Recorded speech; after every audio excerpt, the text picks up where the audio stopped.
والجنة أدخلنا الله وإياكم كتب الله لأهلها الخلود الأبدي فيها، وقد مر معنا مرارا، وهذا من حسن القول الذي يكرر: إن من أهل الجنة لمن ينظر إلى وجه الله بكرة وعشية. ولا يمكن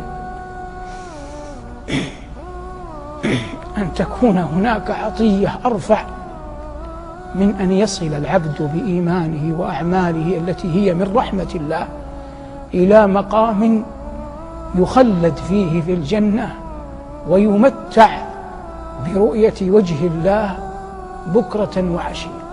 والله إن البشر ليقع على وجهك وأنت ترى والديك، فكيف إذا رأيت ربك ورب والديك؟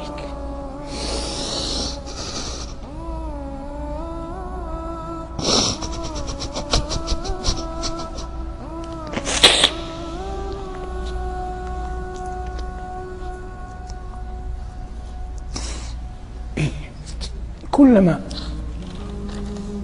دعاك الشيطان إلى أن تعصي الله فتذكر ما نعمة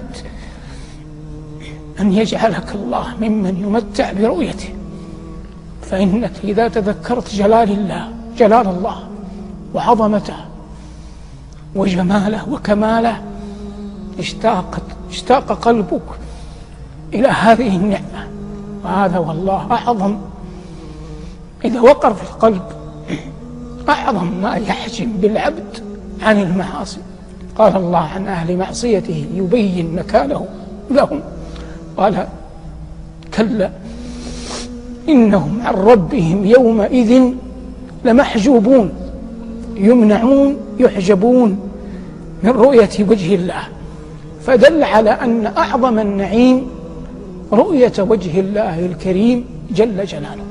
ونحن على يقين أن أعمالنا، أقوالنا، أفعالنا، سرائرنا لا تؤهلنا لهذا الأمر البتة، لكن كما نقول في هذه الدروس وغيرها، المعول على رحمة الله وحسن الظن به جل وعلا.